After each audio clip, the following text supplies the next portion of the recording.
Hey guys, it's Chris Wong. For this video, I'd like to talk about changes I made in the last couple of days in my portfolio and what I may consider doing when the stock market opens up tomorrow.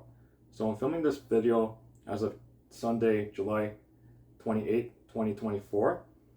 So as a disclaimer, I'm not a financial advisor. I'm just a guy who's interested in building a portfolio. So it was a learning experience in the last week when the market went down because I ended up using more margin.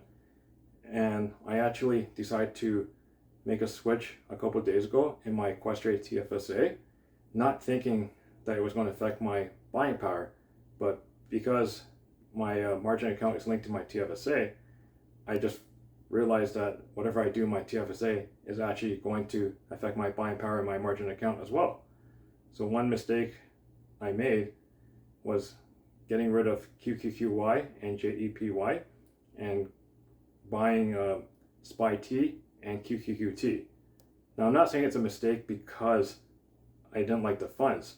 It was a mistake because I actually switched from a 30% margin requirement fund to 50% margin requirement funds. So when the stock market opens up on Monday, I may consider reducing SPYT and QQQT, and I may consider getting more HYLD.U and HPYT.U. So in my TFSA, it is a long-term goal of mine to get more HYLD.U and HPYT.U because they are listed on the TSX and I can accumulate more USD dividends without the 15% withholding tax. So those two funds have 30% margin requirement as of today. So to increase my buying power in my margin account, I need to make sure that even my TFSA has majority of its funds with 30% margin requirement and not 50%. I did think about in the last couple of days that even though I did try to maximize my dividends in my TFSA, even though I did get 15% withholding tax, but I also have to consider the total return, the compounding effect when buying shares over many months. So I know that HYLD.U and HPYT.U, their dividends are lower than a lot of USD listed funds I invest in, but without the 15% withholding tax, they still generally have a higher total return. And even though the dividend is not as high, the total return is still within the fund itself as well. So if I'm not losing the 15% withholding tax every month, then there's more money to invest for total return. And I do think now that total returns will also be important too in order to keep my buying power in my margin account. So even though this move I plan to make, it could decrease my dividends in my TFSA, but I think it's going to increase my buying power in my margin account.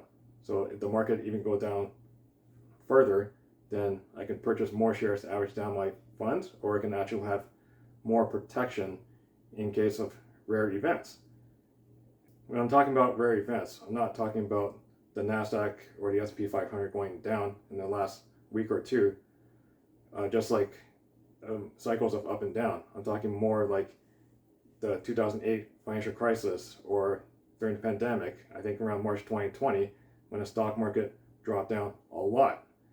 So if that happens and I happen to use most of my buying power, it may increase my chances of a margin call, which will make it harder to get out of if a crash happens.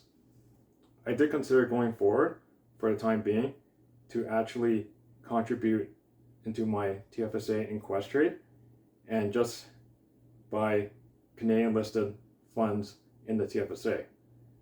No plan to use margin off the Canadian funds, but when I talked to Questrade, I came to the conclusion that the margin call is based on the combined value of the Canadian or the USD buying power. So overall, I do think SPYT and QQQT are great funds. I do think there are funds they can live off of, but in order to consider buying power, it's not something I can have in Questrade in order to get 30%, unless Questrade changes the margin requirement to 30%. If it's something I consider dripping in the future, then it's better for me to get SPYT and QQQT in my RRSP account. And then that way I don't get the 15% withholding tax and just let it compound for many years. So even though I did consider getting rid of some SPYT and QQQT in my Questrade TFSA, I'm not getting rid of all of them.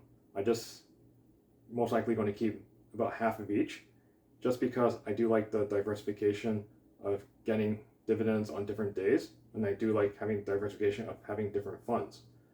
And I did think about the reduction in dividends in my TFSA, but then I did think about how with the extra buying power I could get, I could make a decision later if I want to get more funds and increase my dividends in my margin account, or just have extra protection with extra buying power in case of rare events happening. I hope you guys liked the video. If you liked the video, please give me a thumbs up. Otherwise, please subscribe to my channel for future videos. Thank you guys for watching.